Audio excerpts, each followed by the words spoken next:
D'après vous, combien d'emails avez-vous envoyé dans votre vie? 300 milliards d'emails sont envoyés chaque jour et 10 fois plus de spam. Avec de tels volumes, nous pourrions dire que la techno semble plutôt robuste. Mais alors, que se passe-t-il réellement lors du transit d'un email?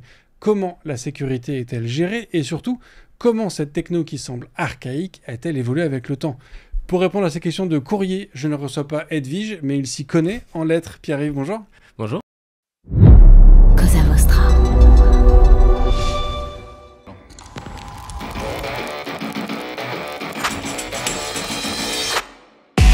Bonjour, je suis Bruno Soulès, je suis un dev, D-E-V, pour différents, extraordinaires et visionnaires. Bienvenue dans If This Then Dev, le podcast qui veut résoudre le problème avant de passer au dev. Chaque semaine, je recevrai un expert pour décoder un sujet ou une tendance de notre formidable métier d'artisan du numérique. Sans en faire un tuto, nous parlerons d'une techno ou de notre quotidien de dev. Une discussion sans boucle, sans condition, mais compilée, afin d'en comprendre tous les éléments avant de passer au dev. Ce podcast est une production Cosa Vostra, où nous codons comme nous accompagnons nos clients, en étant différents, extraordinaires et visionnaires.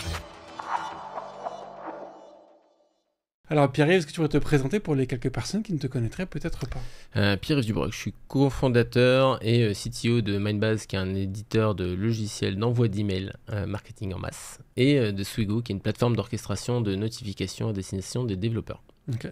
Donc du coup, tu connais bien le sujet de l'email. Normalement, ça va. Tu peux nous parler un peu de la volumétrie de emails que tu envoies par jour, par an, ou je sais pas quelle est le métrique que Alors tu nous, suis. aujourd'hui, on envoie avec Mindbase, on envoie 15 milliards d'emails par an. D'emails principalement, enfin on va dire à 80% d'emails marketing. Faut savoir que le marché français d'email marketing, alors pour ceux qui ont répondu à l'enquête de la DMA, c'est 150 milliards d'emails par an à peu près, donc ça fait à peu près 10% du volume français. Et après on envoie aussi à travers l'Espagne ou l'Italie beaucoup aussi. Donc, voilà. C'est quoi la proportion de ces 15 milliards que vous envoyez qui arrivent à destination? Alors, ça va dépendre. Le taux de délivrabilité, aujourd'hui, on est à entre 98 et 99%, ça va dépendre. Mais après, arriver à destination, c'est une chose, mais après, qu'est-ce qui se passe, qui se passe derrière, c'est autre chose. Par exemple, si vous envoyez vers Gmail, vous allez envoyer 99,5% ou 99,9% de taux de délivrabilité. Mais derrière, ils vont vous mettre, soit ils vont pas vous délivrer tout court, soit ils vont mettre dans le dossier spam, dans le dossier promotion ou dans le dossier inbox. Donc bien. Pour toi, ça de ton côté en tant que provider, enfin que routeur, ça apparaît en tant que délivré. Exactement. Mais tu sais pas le. Moi j'ai le code retour 250 OK, et après ce qui se passe derrière, j'en ai aucune idée. Et parce qu'en fait, à aucun moment, c'est un choix de Google de ne jamais envoyer le code retour pour pas t'aider à... Non, c'est le protocole email en fait. C'est-à-dire que dans le protocole email, quand il y a le 250 OK, l'email c'est un protocole asynchrone. Donc à partir du moment où nous on envoie, il y a des échanges qui se font au niveau du protocole SMTP. Et quand on a le 250 OK, ça veut dire que c'est fait. Et après c'est le Mailbox Service Provider qui va appliquer ses filtres. Okay. Alors soit il y a des filtres qui se passent en amont, donc comme du grey listing par exemple, ou des filtres qui vont dire ton adresse est blacklistée, réessaye dans quelques heures, ou alors ralentis la cadence parce que tu vas trop vite. Ça, ce genre de choses arrive, mais après une fois qu'on a le 250 OK délivré, on ne sait pas ce qui se passe. Ok. D'accord, donc en fait c'est le serveur du provider qui te dit moi je l'ai bien reçu, mais après est-ce qu'il le range correctement? Ça on sait pas. Ça tu sais pas. Et t'as aucun moyen de... Alors si on prend l'exemple de Google par exemple, il fournit un outil qui s'appelle Google Postmaster Tools, qui va donner quelques métriques qui seront des métriques agrégées, qui sont jamais des métriques à la personne, et qui par exemple vont te donner des indications avec des taux de mise en spam par exemple par l'utilisateur. Mais par contre, tu ne sauras jamais le taux de mise en spam par Google. Ouais. Mais du coup, ça, c'est un tool qui est utilisable pour moi en tant que marque, en tant qu'envoyeur, pour pouvoir dire voilà comment mes emails sont interprétés par... alors il faut quand même un certain minimum de volume. Okay. C'est-à-dire qu'il faut envoyer un certain... Alors, je ne sais plus quel est le volume minimal pour commencer à avoir des données qui remontent dans Google Postmaster Tools. Mais juste, tu saurais si on parle de quelques milliers ou quelques... Non, je crois que c'est 5000 par jour.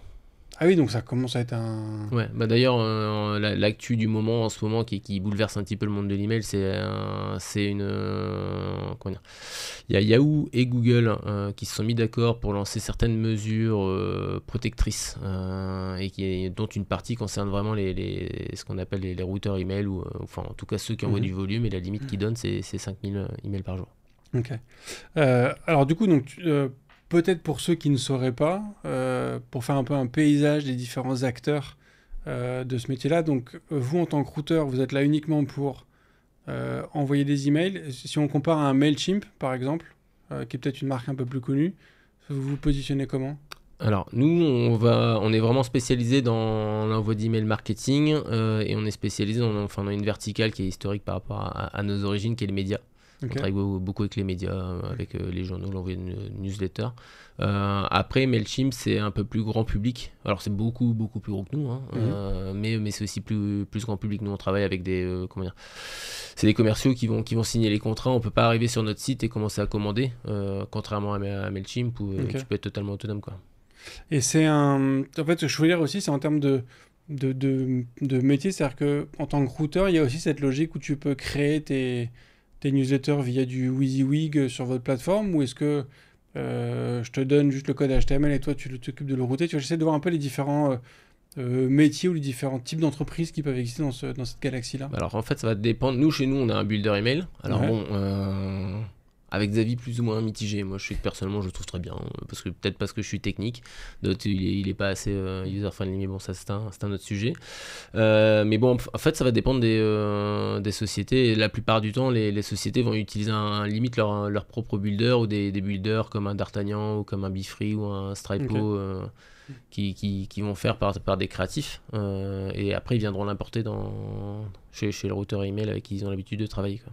Okay. Donc il y a toute cette partie conception. Après il y a toute la partie dans l'email. Pour l'email marketing, il va y avoir tout ce qui va toucher au ciblage, etc. pour pouvoir envoyer un email qui pourrait avoir une personne qui pourrait avoir une certaine appétence par rapport à telle ou telle thématique. Voilà. Ok.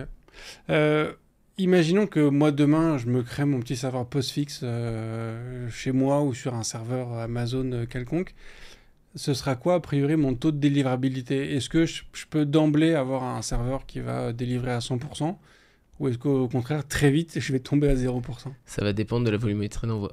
Et puis, ça va dépendre de plusieurs choses. Il y a la volumétrie d'envoi, il y a le contenu envoyé aussi. Si c'est de l'email transactionnel, entre guillemets, normalement, vous n'allez pas avoir tu vas pas avoir de problématique de délivrabilité, parce que les gens attendent l'email, veulent l'ouvrir. Et donc du coup les insights que vont avoir les mailbox service providers seront positifs et te laisseront passer. Okay. Et pareil, quand tu démarres un nouveau serveur, tu as ce qu'on appelle le warm-up, c'est-à-dire qu'en fait une IP qui est vierge avec un nom de domaine qui est vierge vont être classifiés comme ayant mauvaise réputation par défaut. Et donc du coup il faut toute une phase de progression et de préchauffe, aussi bien de l'IP que du nom de domaine. Okay. Du coup, comment vous faites? C'est quoi la procédure pour justement préchauffer une adresse IP? Alors c'est tout simple, on va mettre des volumes d'emails envoyés par jour, et puis on va voir à partir de quel moment on commence à avoir des signaux au niveau des bounces ou des logs qui vont dire qu'il faut ralentir, ou alors stagner un petit peu, attendre. Okay. Mais après ça va dépendre ça dépend de chaque mailbox service provider. Mais du coup, quand toi en tant que routeur, quand du coup tu vas te créer une nouvelle IP, parce que j'imagine que ça vous arrive d'ajouter une IP à votre pool, est-ce que... Alors j'essaie de formuler ma question. Est-ce que du coup tu vas basculer certains domaines que tu utilises déjà, qui ont déjà une bonne réputation, sur ces nouvelles IP pour favoriser cette chauffe-là, ou est-ce que tu crées justement une nouvelle IP quand tu as un nouveau client et donc... Alors on a des systèmes de préchauffe, c'est-à-dire qu'on a des pools où en effet on va avoir, si on veut faire préchauffer une IP, on va la mettre dans un pool qui fonctionne bien, et puis petit à petit on va commencer à augmenter les volumes sur cette IP là. Ouais. Okay, donc ça, nos clients quand ils arrivent, ils ont directement une IP qui est préchauffée. Et ils gagnent du temps sur les volumes qu'ils envoient. Mais ça veut dire que ton IP, tu la préchauffes sur un client qui est déjà existant, sans qu'il le sache particulièrement? Ça dépend. La plupart sont au courant quand même. Ouais. C'est mieux. Et donc du coup, en fait, tu augmentes le volume envoyé sur cette IP jusqu'au moment où tu commences à recevoir certains messages de de warning Ouais. où tu dis ok, donc là on est arrivé sur un seuil et ce seuil va changer à travers le temps, c'est-à-dire que petit à petit cette IP pourra commencer à en envoyer de plus en plus. Ouais, tout à fait. Alors, après, on a tout automatisé. Hein. Alors, j'ai pas le process exact en tête, mais il y a certains paliers qu'on se donne et à partir d'un moment où il y a un certain palier d'emails par jour, là, on peut commencer à fournir l'IP. Et du coup, ces IP, vous, quoi qu'il arrive, vous les mutualisez entre vos différents clients? Ça dépend. Ouais, parce qu'en fait, une IP, pour que ce soit intéressant pour quelqu'un, parce qu'on pourrait se dire, quelqu'un qui a une grosse marque, se dire je veux mon adresse IP, comme ça je suis certain de ne pas être impacté par les voisins, parce qu'il peut y avoir ça, qui peut poser problème, mais il faut qu'il y ait un certain minimum de trafic. Parce que l'IP a sa réputation, et sa réputation elle est maintenue à partir du moment où le trafic est quand même un minimum constant ou régulier. Et donc si vous envoyez, je sais pas, une fois par mois 100 000 mails d'un coup, vous avez plutôt intérêt d'être sur un pool mutualisé plutôt que d'être d'avoir ces IP dédiés en fait. D'accord. Ok, j'avais pas cette... Donc ça c'est des spécificités vraiment du métier de routeur email qu'on peut rencontrer quoi. Donc, et après il y a des différentes approches. Nous je sais que nos clients on propose régulièrement des adresses IP dédiées. Donc souvent ça va par paire, on en fournit toujours 2. Et après on a des pools mutualisés. Et après on a certains clients qui en ont des vingtaines parce qu'ils envoient des millions d'emails par mois. Dans quelle mesure ou je sais pas à quelle fréquence ça peut arriver? Attends, ma question en fait elle est à plusieurs niveaux. Ma question c'est avec quelle facilité une IP je parle de gens comme vous, vous c'est votre métier, vous êtes professionnel, avec quelle facilité une IP peut se faire cramer? Est-ce que quand tu as une IP qui est cramée chez un... Parce que j'imagine que l'IP elle est cramée vis-à-vis d'un fournisseur d'email. C'est pas forcément un blacklisting qui se fait... En fait, il y a plusieurs acteurs dans l'email. Il y a le Mailbox Service Provider qui va avoir ses propres règles de filtrage, ses propres réputations, surtout en fonction de la taille qu'il a. Si on prend un Google ou un Yahoo, ils ont leurs propres règles. Et après, ils peuvent aussi s'appuyer sur ce qu'on appelle des blacklists communautaires, comme Spamhaus qui est le plus connu, ou SRBL, qui eux vont aussi, à partir d'insights qu'ils peuvent récupérer, aller blacklister directement des IP. Et souvent, les MSP, je vais dire MSP, ce sera plus rapide que les Mail Service Provider, ils s'appuient justement sur des blacklists communautaires. Pour justement connaître la réputation d'une IP. Et après, ça peut aller... autant la réputation est très longue à faire, c'est comme tout, comme dans la vie. Autant c'est très long à faire, autant c'est très très rapide à défaire. Et alors du coup, à quelle fréquence, pour des professionnels donc du routage d'email comme vous, est-ce que, tu vois, à quel point c'est sensible ces systèmes-là, tu vois, je sais pas combien d'IP vous avez, vous, aujourd'hui. On a plusieurs milliers. Et combien d'IP tu te retrouves à être cramé par an? Alors, pour qu'une IP soit cramée, il y a plusieurs explications possibles. La première, c'est que la personne a mal travaillé. C'est-à-dire que si on envoie des emails qui sont légitimes et qui sont attendus par les gens, nécessairement, ils vont pas mettre ça en spam. Et donc, du coup, on va pas se faire cramer les IP. Après, il peut y avoir des erreurs de ciblage. On va dire l'erreur du stagiaire.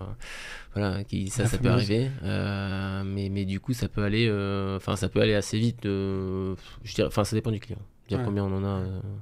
Mais tu saurais d'un ordre d'idée, c'est-à-dire que si on considère que tu as 1000 IP, sur l'année, t'en as quoi? T'en as 1, 10, 0, 200 qui vont se faire cramer dans l'année à peu près ou... C'est plusieurs dizaines quand même. Ah ouais, quand même. Ouais. Alors après, ça dépend des acteurs avec qui on travaille. Après, si on prend des exemples comme... nous, on est moins confrontés à ça parce qu'on a nos contrats avec... on a une centaine de clients pour envoyer 15 milliards. Donc, on a des gros faiseurs. Si on prend l'exemple d'un Brevo, je pense qu'il est le leader français, eux, ils ont des problématiques comme ils ont des... tout le monde peut commander, se créer un compte et commencer à envoyer des emails. Ils ont des problématiques de fraude, de gens qui vont se créer des comptes avec les 500 mails par jour et puis ils vont faire des boucles, etc. Donc eux, ils ont des contraintes de... eux, ils ont plus de chances d'avoir des gens mal intentionnés qui vont créer des comptes, qui vont envoyer des mauvais emails. Tout à fait. Après, ça peut arriver de travailler avec un client qui te dit qu'il travaille bien et puis qu'au final, tu te rends compte au bout de quelques envois que ça marche pas. Dans ces cas-là, il faut qu'on s'en sépare. Parce que du coup, alors, les critères, moi d'expérience, je sais que si tu fais trop de bounce, si quand tu fais une campagne, tu as trop d'emails qui rebondissent et que tu continues à shooter tes emails qui rebondissent à chaque fois, il y a un moment où tu te fais blacklister. Ouais, tout à fait. Il y a d'autres critères. C'est quoi mal travaillé? Et il peut y avoir les spam traps. C'est-à-dire? Alors, les spam traps, c'est des pièges. Des pièges Ah d'accord, à spam. donc c'est une fausse adresse mail. Exactement. En fait, c'est une adresse mail qui n'a jamais appartenu à personne, qui a été diffusée sur Internet. Donc, je vais dire un exemple tout bête. C'est mis sur une page web. Okay. Il y a des robots qui vont aspirer le web et qui vont chercher les adresses email et qui du coup vont constituer des bases à partir de ça. Et si un email est envoyé dessus, quelque part c'est que c'est pas normal, parce que comme c'est une adresse email qui a été créée que pour faire un piège, si elle reçoit un email, ça veut dire que c'est quelqu'un qui n'a pas eu le consentement pour recevoir l'email. Et donc là par contre, si tu envoies sur des spam traps, ça va assez vite. Et ça peut être des fois des adresses email qui ont été créées pour ça, ou des adresses email qui appartenaient à des vraies personnes, mais qui n'ont pas utilisé l'email pendant plusieurs mois, enfin plusieurs années généralement, et qui sont recyclés en tant que spam trap par les MSP. Intéressant. Et donc typiquement, si vous êtes abonné à une newsletter en 2009 sur une adresse mail qui n'existe plus et qu'elle est réutilisée en spam trap, et d'un seul coup cette adresse email reçoit un email, c'est forcément un spam généralement. Ouais. Ou alors une campagne de réactivation, mais quand on commence à essayer de réactiver ces utilisateurs avec 10 ans de... Voilà, normalement, on est censé purger sa base mail. Alors, j'ai plus la fréquence en tête, mais je crois que c'est au bout d'un an avec le RGPD où on doit purger ses données, enfin les données personnelles. Ouais. Ah, je pensais que c'était plus que ça. Je pensais que c'était lors du 3 ans ou du 5 ans. Ça dépend. Pour le B2B, c'est un peu plus, je crois. Enfin, je ne sais même pas s'il y a une limite pour le B2B, mais en tout cas, le personnel, il faut purger ses adresses mail. Mais bon, dans tous les cas... Envoyer à des personnes qui sont inactives, ça représente un risque pour la délivrabilité, parce que justement, comme les gens vont pas lire, alors après ça dépend encore une fois du MSP, parce que chaque MSP a ses propres règles et ses propres façons de travailler, mais si on prend un Gmail qui est très orienté comportemental, si vous ouvrez jamais un email, vous cliquez jamais dessus et que vous continuez de recevoir, ça va dégrader votre réputation. Et donc ça, vous avez plutôt intérêt à pas shooter. Il faut que ce soit un comportement global, ou est-ce que même si tu as un abonné qui n'ouvre jamais tes emails et que tu continues à lui shooter un email, ça peut dégrader ta note? Alors, je pense que ça dégrade, mais pas aussi vite que s'il y en a plusieurs. Ok. Oui, d'accord, il y a quand même une question de... Il y a une question de volumétrie et de taux. Alors après, pareil, il y a... Comment dire, les gens sont malins, parce que je sais qu'à une époque, il y avait justement le fameux taux de mise en spam qui était très important chez Gmail. Et donc, les gens envoyaient des gros volumes d'emails. Et puis, si la boîte arrivait en boîte pleine, ils s'en foutaient, parce qu'au moins, c'était pas quelqu'un qui avait cliqué sur spam. Et donc, ils contournaient un petit peu les règles comme ça. Maintenant, non, Gmail a contourné en prenant en compte, par exemple, le taux de mise en spam, mais que sur les utilisateurs actifs, par exemple. D'accord. Et ma question vient de m'échapper. Je suis désolé. Non, mais c'est de ma faute. Attends, c'était sur quoi? Attends, on parlait de la mise en spam, de la notion de volume. Oui. Et est-ce qu'un seul utilisateur pouvait dégrader ta réputation? Attends, c'était sur quoi? Bon, je la retrouve pas. Elle reviendra peut-être à un moment. Du coup, est-ce qu'il y a d'autres types de comportements? Il y a d'autres éléments qui peuvent amener à blacklister à mettre ton IP sur une deny list? Il peut y avoir les vitesses d'envoi. Vitesses d'envoi. Encore une fois, chaque MSP a ses propres règles. Je sais que par exemple, si on prend l'exemple d'Orange, c'est 3 connexions simultanées avec 3 mails par connexion.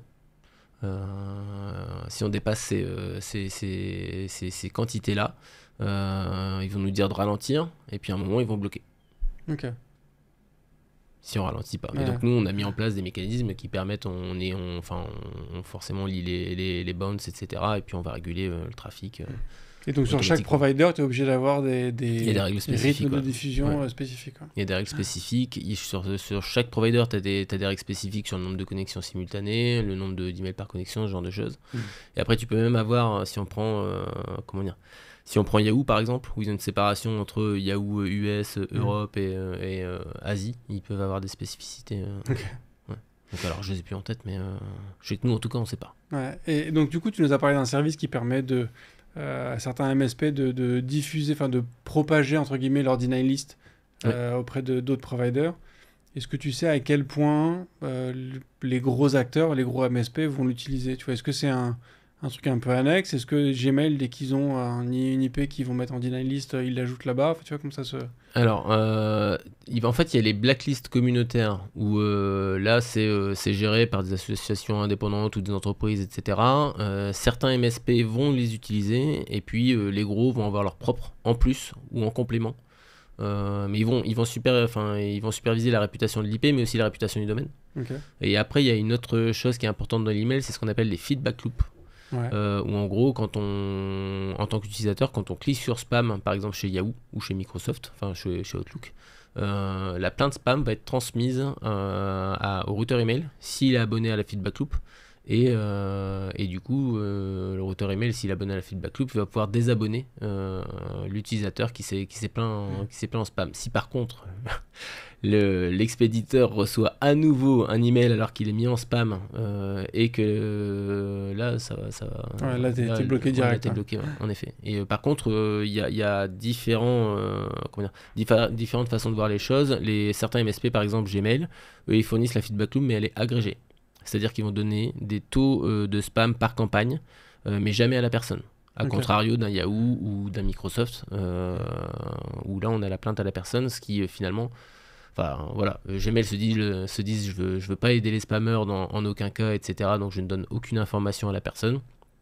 Yahoo a une approche différente en se disant ceux qui travaillent bien, ils peuvent... moi finalement mon utilisateur est plus embêté par ça. Ouais. Donc voilà, c'est des approches différentes. Oui, c'était effectivement aussi une question que j'avais, c'est que tu nous disais que quand tu envoies un mail sur Google, tu sais qu'il est arrivé, mais après, où il est arrivé, tu sais pas forcément comment.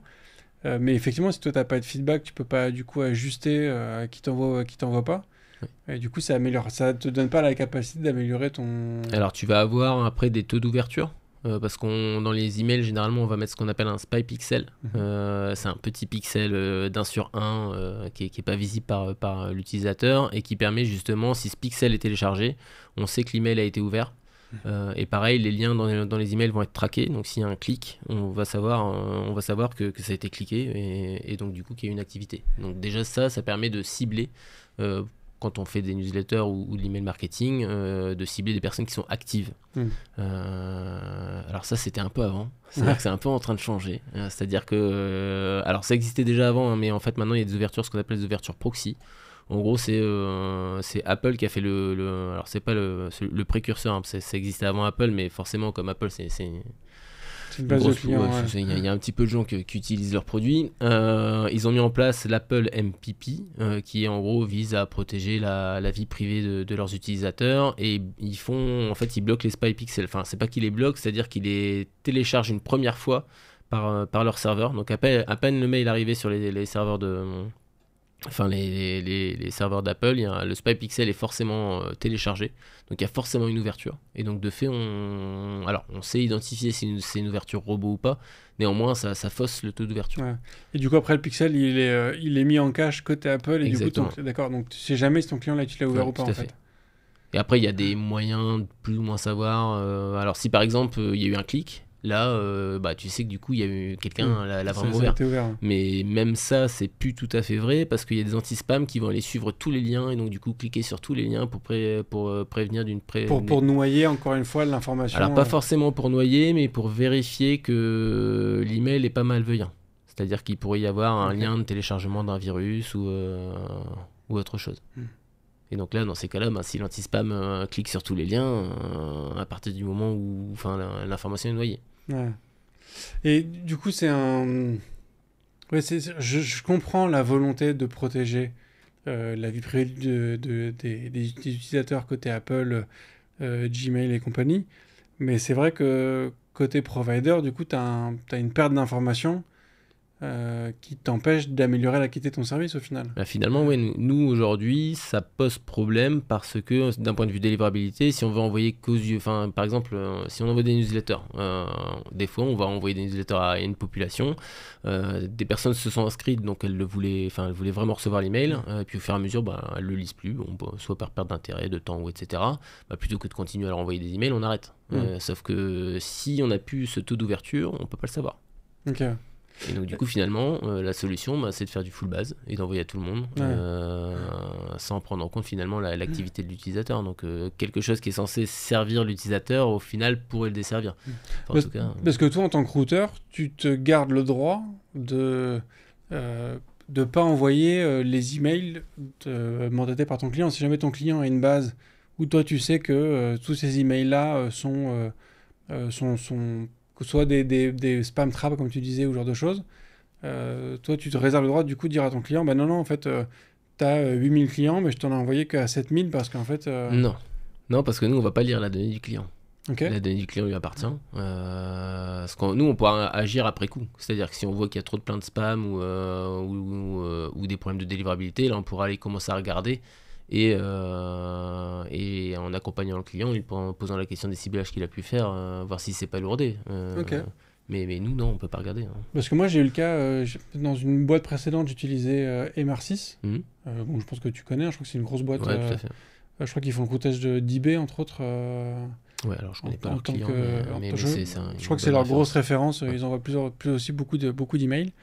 Et eux, ils me faisaient ça, en fait. Si jamais j'avais des emails sur lequel il y avait trop de retours, d'erreurs et compagnie, ils se réservaient le droit du coup de me les retirer automatiquement de mes campagnes.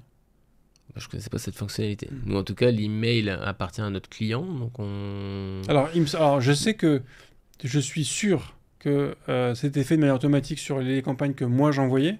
C'est-à-dire qu'ils analysaient le taux de bounce qu'il y avait sur ma campagne et en fonction de ça, tu vois, ils bloquaient sur certaines adresses spécifiques à moi. Mais je crois, alors peut-être que je l'ai rêvé, mais il me semble que ça m'est déjà arrivé d'avoir des adresses qui ont été retirées de la liste d'envoi parce que de manière globale, sur d'autres clients, ils avaient analysé que c'était une adresse à éviter, je crois. Je sais pas. Alors il peut y avoir des adresses dangereuses, on va dire. Mais typiquement, nous on n'a pas le droit d'utiliser les adresses de nos clients pour d'autres clients parce que la donnée ne nous appartient pas. Donc après, je sais pas comment ils faisaient, donc j'en sais rien. Peut-être que c'était des adresses qui n'existaient pas. Et donc dans ces cas-là, à partir du moment où l'adresse n'existe pas, nous en tant que routeur, on a l'information comme quoi l'adresse n'existe pas. Donc à partir de ce moment-là, ce n'est plus une donnée personnelle, c'est une donnée technique. Donc ça, dans ces cas-là, on peut l'utiliser pour en effet éviter d'envoyer sur des adresses email qui n'existent pas, pour du coup aller ternir la réputation de nos IP et protéger notre infrastructure. Mais après, si une adresse, par exemple, imaginons, on a un de nos clients qui reçoit une plainte spam depuis Yahoo, qui envoie une FBL à la personne, etc. FBL et FBL, c'est feedback loop, quand on reçoit les plaintes spam à la personne. Donc imaginons, il y a un de nos clients où il y a un de ses destinataires qui est mis en spam. Nous, on va jamais utiliser en se disant tiens, celui-là il a tendance à mettre en spam, on va pas le bloquer, quoi. Parce que ça ne nous appartient pas, c'est les données de clients. On est une plateforme comme un hébergeur. Je te parle de ça et c'est une époque pré-RGPD. Ah, peut-être. Donc il y a peut-être eu des impacts depuis. En tout cas, avec le RGPD, normalement, tu n'as pas le droit. C'est pas possible. Voilà. Sauf si, par exemple, encore une fois, si l'adresse n'existe pas, dans ces cas-là. Alors, au-delà de ce qu'on a plus ou moins défini comme étant bien travaillé pour avoir une IP propre, il y a d'autres principes, protocoles, choses que tu peux mettre en place sur un aspect technique pour montrer patte valide ou je ne sais quoi. Ouais, alors c'est vrai qu'on a parlé beaucoup finalement du fait que l'internaute voulait recevoir l'email, mais il y a en effet toute une base de prérequis techniques à mettre en place, notamment au niveau de l'authentification, avec différents protocoles comme le SPF, donc qui veut dire Sender Policy Framework. Le SPF, en gros, je vais essayer d'être synthétique. Le SPF, c'est un enregistrement DNS qui te permet de dire, quand tu es propriétaire d'un domaine, je t'autorise telle ou telle adresse IP à envoyer des emails avec mon domaine. Et après, il va dire il va donner une politique qui dit si t'es pas dans ces IP là, soit tu t'avertis le MSP, soit tu bloques complètement. Enfin, tu demandes au MSP de bloquer. Mais ça, du coup, c'est un champ dans ton DNS. Exactement. Où tu indiques en fait qu'il y a tel IP qui est autorisé. Typiquement, tu prends un news.mainbase.com, on a un enregistrement TXT au niveau du nom de domaine qui dit que tel range d'IP a le droit d'envoyer. Et alors, du coup, de souvenirs, pourtant je l'ai fait il n'y a pas si longtemps, pourquoi je me souviens plus. Donc, oui, c'est un champ texte dans lequel tu mets un élément SPF Ouais. Il y a un V égale 1 souvent. Exactement, c'est la version V égale 1, après SPF, et puis ensuite c'est la version du protocole, c'est quoi Ouais, c'est la version du 1? protocole, ouais, tout à fait. Le protocole SPF, Ouais, du coup. Okay. Tout à fait. Et il y a une clé, quelque chose, non, parfois Alors non, il n'y a pas de clé sur le SPF. Par contre, après, tu as le DKIM. Ouais. DKIM qui, lui, va ajouter un chiffrement. Alors, quand on envoie l'email, quand on génère l'email, on va chiffrer toute l'entête de l'email pour s'assurer que pendant le transport, il ne soit pas altéré. Okay. Et donc, par contre, cette fois-ci, il y a un autre enregistrement DNS avec la clé publique qui permet de déchiffrer l'entête, justement, qui a été chiffrée avec une clé privée. Okay. Il y a une paire de clés qui permet de faire ça. Mais on chiffre que l'entête. On chiffre que l'entête. Ouais. Pourquoi pas tout chiffrer? C'est un choix qui a été fait. Je sais pas. Ouais. Ok. Honnêtement, je sais pas. Donc du coup, alors le SPF, donc c'est pour autoriser du coup des IP. On peut faire un peu l'analogie une analogie avec le notre bon vieux courrier. Donc en gros, le SPF il va agir sur l'enveloppe. Donc on a le tampon de la poste qui dit que ça a été envoyé depuis Reims parce qu'on s'attend à avoir une carte ou une lettre qui vient depuis Reims. Et puis après, le DKIM, ce sera la signature en bas de la lettre qui dit que ça a été envoyé par telle ou telle personne.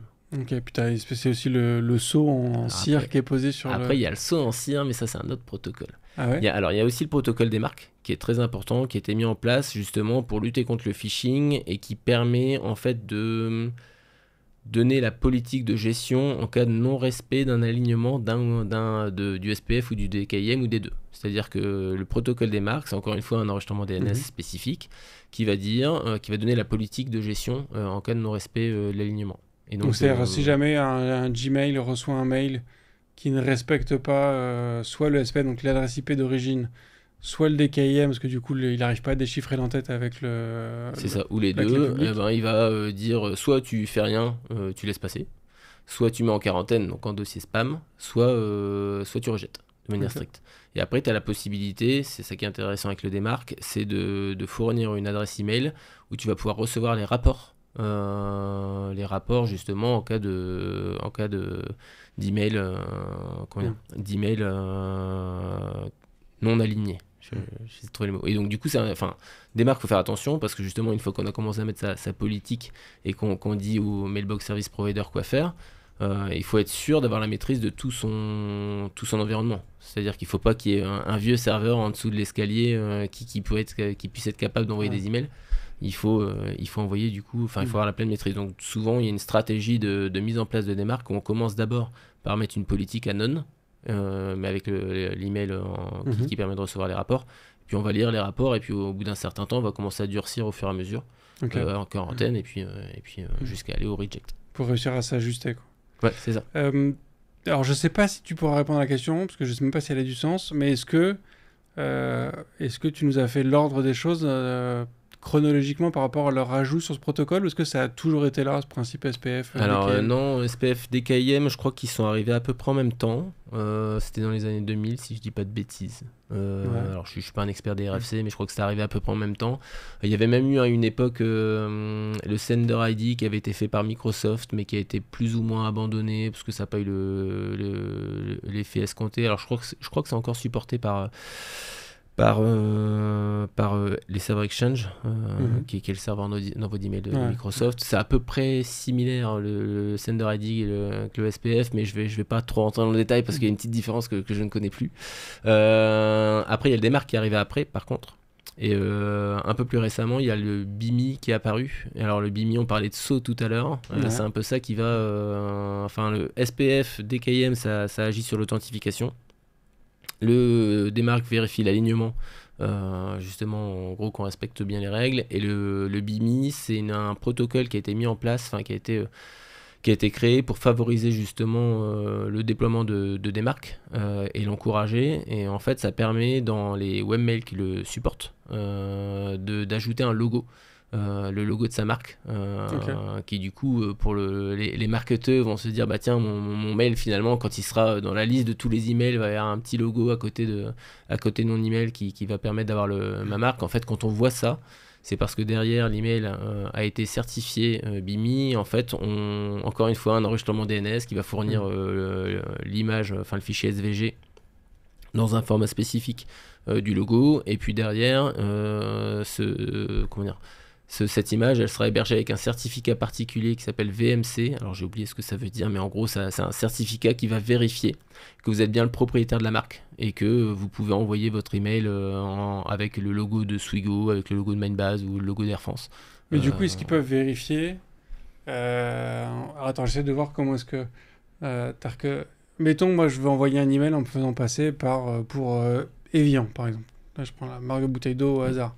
Tu vois, rien ne m'empêche de prendre un PNG qui est le logo Evian, de me l'ajouter en respectant le protocole BIMI en tant que... Non, parce qu'en fait, en dehors du format de l'image, c'est un SVG, mais en fait, le MSP va vérifier que le certificat... En fait, c'est comme un certificat SSL qu'on peut auto-générer. Aujourd'hui, il n'y a que 2 autorités de certification qui le délivrent, et c'est 1 200 €, je crois, le certificat. Okay. Donc ça commence à faire pas mal. Et puis pareil, BIMI s'appuie sur le protocole des marques, c'est-à-dire que pour envoyer, il faut qu'on ait on peut pas avoir le protocole des marques par exemple avec une politique Canon. Je crois qu'il faut un minima être en quarantaine. Okay. Donc ça commence à faire un peu de...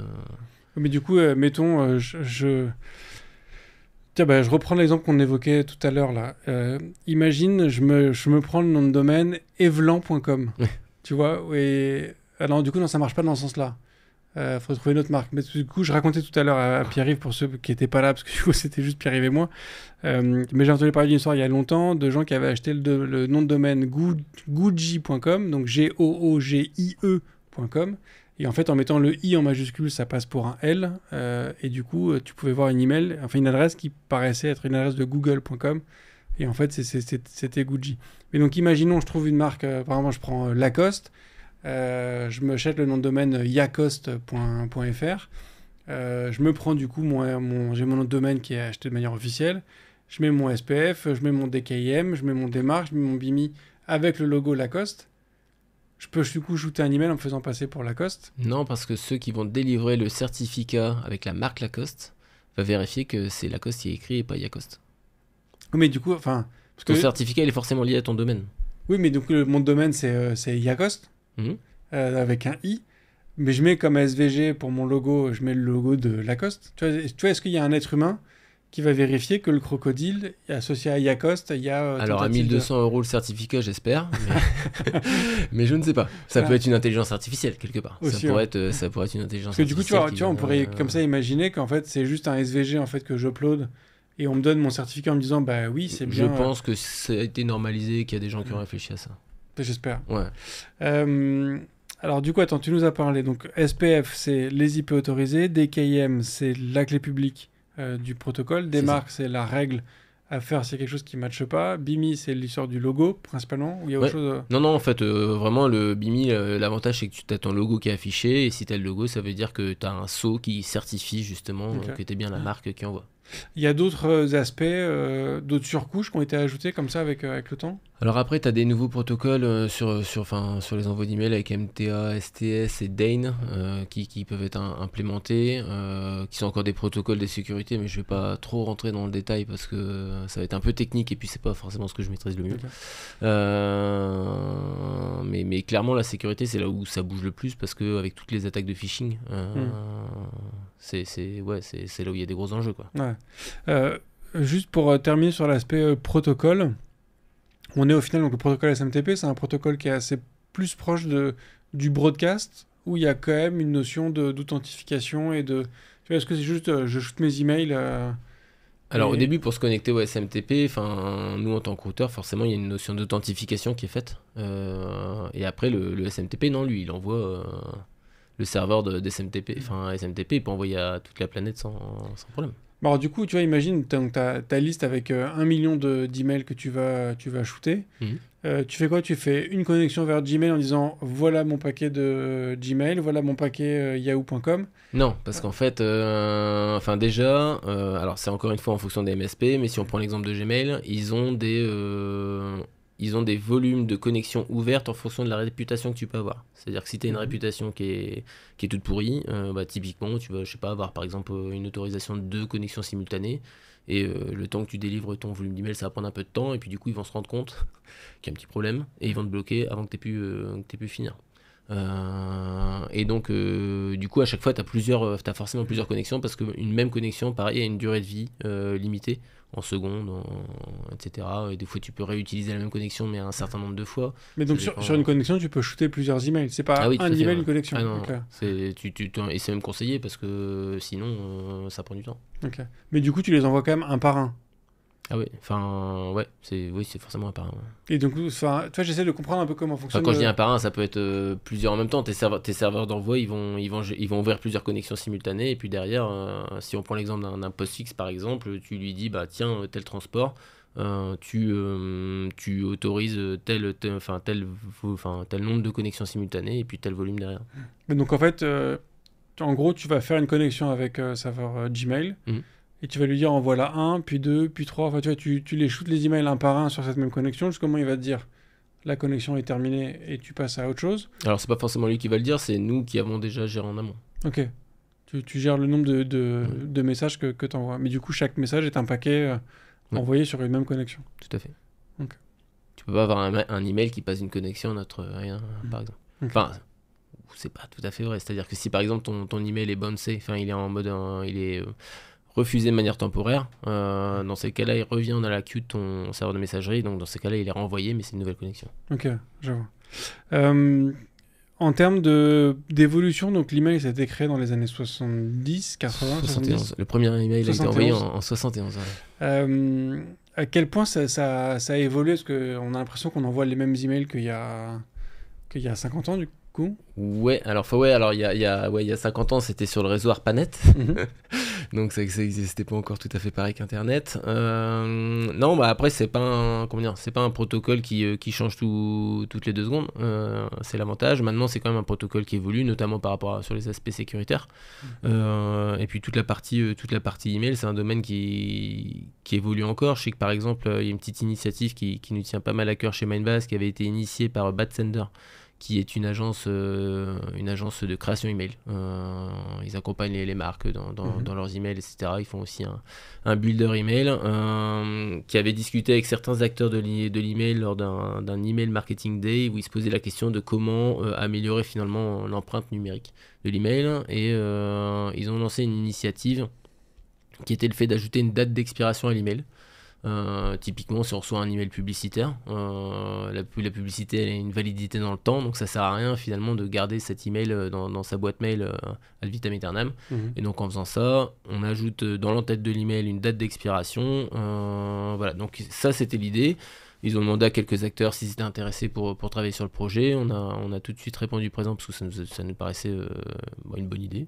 Voilà. Après, il y a des discussions sur finalement ta consommation CPU qui va permettre d'aller purger tes emails. Est-ce que ça consomme pas plus, etc. Alors qu'un email, quand il est vieux, il est stocké sur du stockage froid. Enfin voilà, bon bref. Mais en dehors de ça, moi, je pense que c'est intéressant, donc on a participé au projet et il y a même un draft qui a été déposé à l'IETF. L'IETF, c'est l'institut qui normalise Internet, enfin pour faire simple, voulant justement normaliser le fait de pouvoir mettre cette date d'expiration dans l'email. Ça a été écrit par Benjamin Billon de Splio, qui est un autre auteur français, et puis John Levin, je crois, j'ai un doute, je suis désolé si j'écorce son nom, enfin peu importe. Mais voilà, en tout cas l'idée c'était ça, c'était de pouvoir mettre une date d'expiration dans l'email. Donc il y a encore des évolutions sur l'email qui sont proposées, nous on le supporte d'ailleurs. Aujourd'hui, dans chacun des emails qu'on envoie, on demande à nos clients de mettre une date d'expiration et si c'est pertinent, parce que du transactionnel, une facture, on n'a pas forcément envie que son mail soit automatiquement supprimé. Par contre, ça peut même avoir finalement des intérêts ou faire ça peut générer des features, parce que typiquement un email avec un mot de passe, alors bon, même si on n'envoie pas d'email, de mot de passe en clair, on est bien d'accord. Bon, en tout cas, on peut avoir le lien et rajouter une couche supplémentaire en se disant, bah tiens, en plus du lien qui est censé lui expirer automatiquement au bout d'un nombre d'affichage ou d'une durée, on pourrait rajouter une date d'expiration de l'email et qui soit automatiquement supprimé.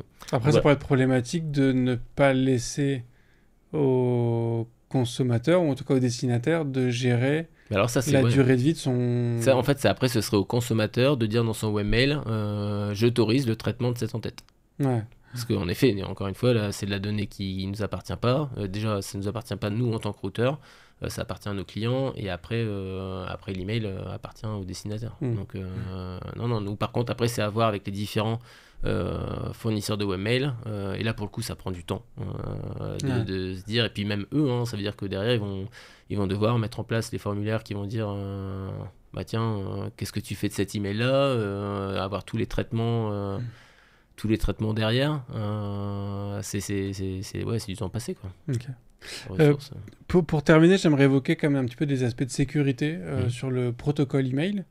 Alors déjà, est-ce qu'au final, aujourd'hui, le protocole SMTP ou IMAP, mais non, IMAP, c'est plus au côté consultation, j'imagine. Ouais, c'est ça. Ouais. En fait, le SMTP, ça va être l'envoi, et pour faire, si je simplifie, SMTP l'envoi, et puis IMAP et POP, parce qu'il y a encore le POP 3 qui existe encore. Ça, c'est nous, quoi, en tant que client, quand tu consultes ta webmail. C'est ça, quand tu te connectes.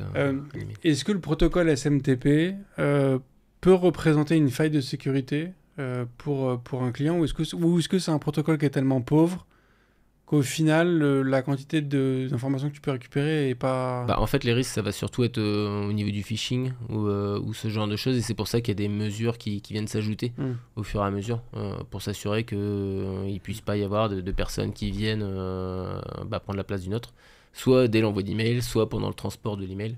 Donc c'est avec des niveaux mais du coup, tu vois, je reprends l'exemple où je monte mon serveur POXFix dans mon infra.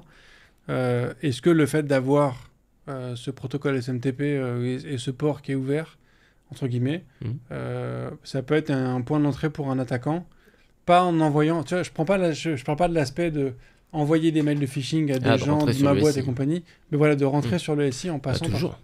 À partir du moment où les ports sont ouverts, ça fait partie de ta surface d'attaque. Donc ça, après, c'est au niveau de ton authentification, comment tu vas le gérer, où tu vas...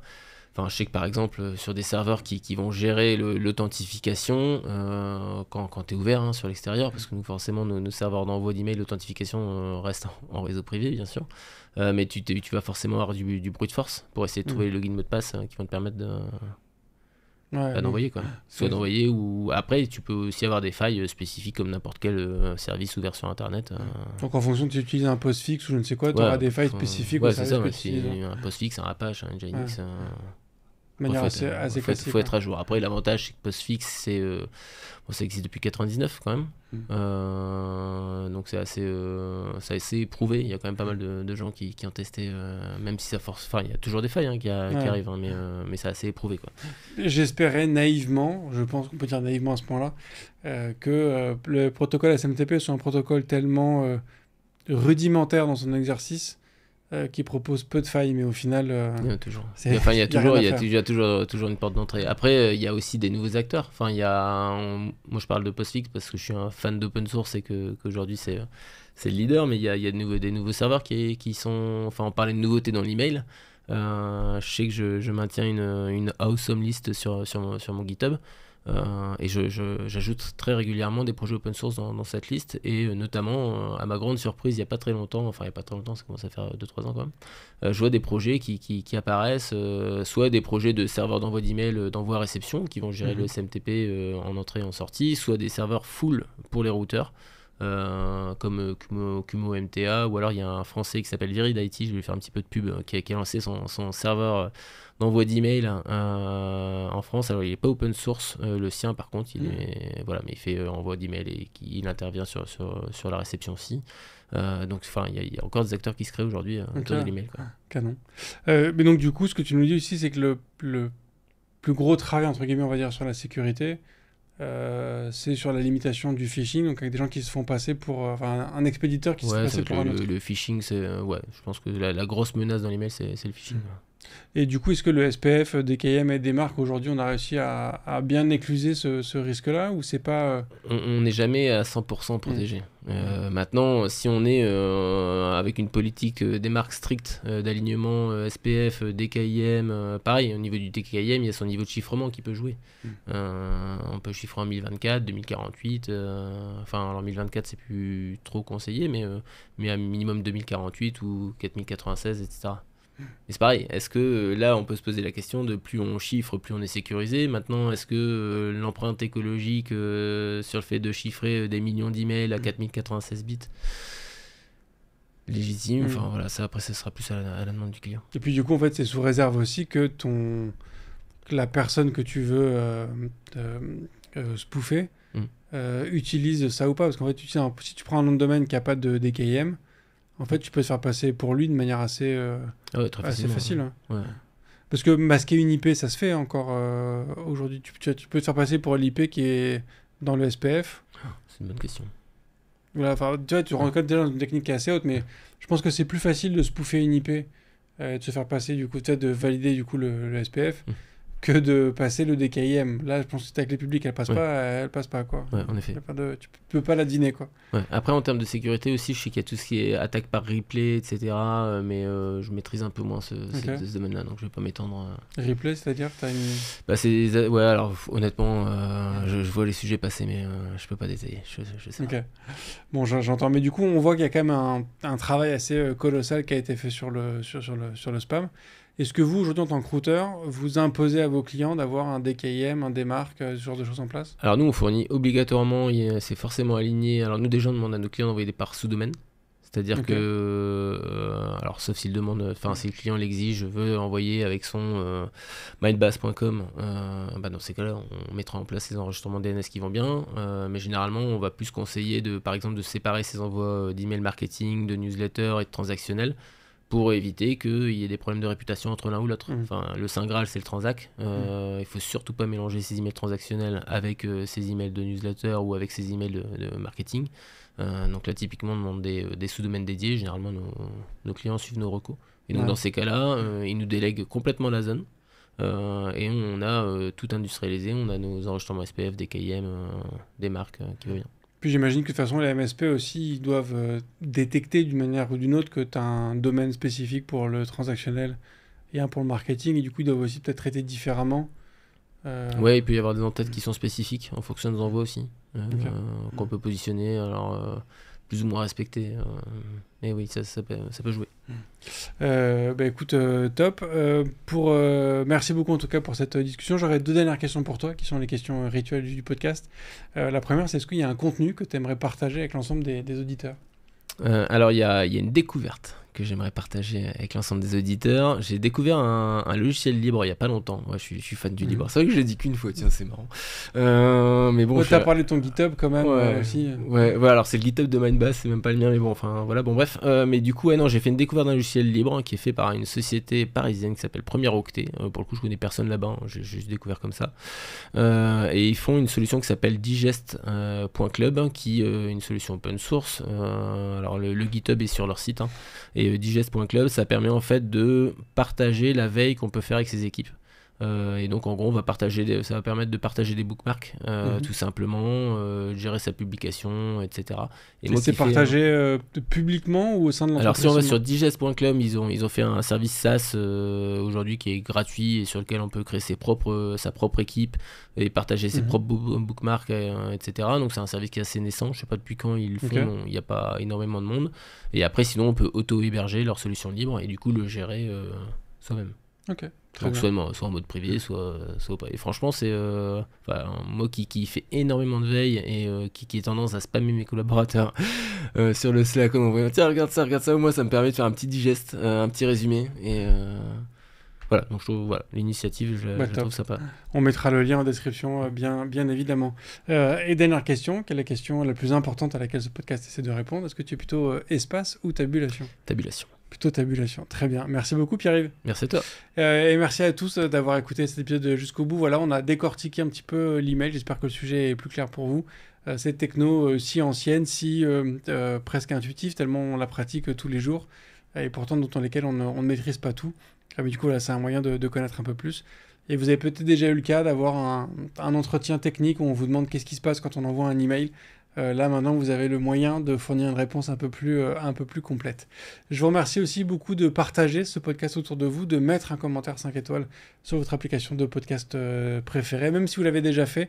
En fait, les algorithmes de propagation, notamment sur Apple Podcast et Spotify, prennent en compte la fraîcheur des commentaires. Donc si vous l'avez déjà fait et que vous le refaites, ça permet de remettre une pièce dans la machine, comme on dit, pour favoriser la propagation. Donc je vous en remercie beaucoup. Je vous souhaite une très bonne... et je voulais du coup remercier Yann qui a mis justement un commentaire 5 étoiles sur Podcast Addict en disant super, merci beaucoup, comme d'habitude, plein d'infos. Et je crois que c'était concernant l'épisode qu'on a diffusé il y a 2 semaines, donc un peu plus tôt par rapport à l'enregistrement d'aujourd'hui. Donc c'était celui sur la création d'un studio de gaming, il me semble. En tout cas, Yann, tu pourras me confirmer si tu veux sur Twitter, sur LinkedIn, sur ce que tu veux, ou en remettant un commentaire 5 étoiles. Donc voilà, je te remercie beaucoup en tout cas Yann pour ton message. Je vous remercie tous de partager tout ça. Je vous souhaite une très bonne fin de semaine. Je vous dis à la semaine prochaine et d'ici là, codez bien. Merci d'avoir écouté cet épisode de If This Then Dev et merci à toute mon équipe de Cosa Vostra à la production de cet épisode. Merci aussi à Alan, Ada, Linus, Bill, Steve et Steve de nous avoir ramenés jusqu'ici. Si ce podcast vous a plu, committez-vous en vous abonnant, déployez-le autour de vous et vous pouvez aussi nous faire une petite code review en nous laissant 5 étoiles sur votre plateforme de podcast préférée. La conversation continue bien sûr avec vous sur Twitter, LinkedIn, Facebook, Instagram, chacun sa techno, @ifthisdendev ou @bibir, B-I-B-E-A-R. Vous retrouverez aussi tous nos épisodes sur notre site ifttd.io. Et enfin, si vous avez besoin d'une agence pour vous accompagner ou si vous souhaitez rejoindre une équipe tech passionnée et passionnante, écrivez-moi sur bruno@cosavostra.com. Merci à tous.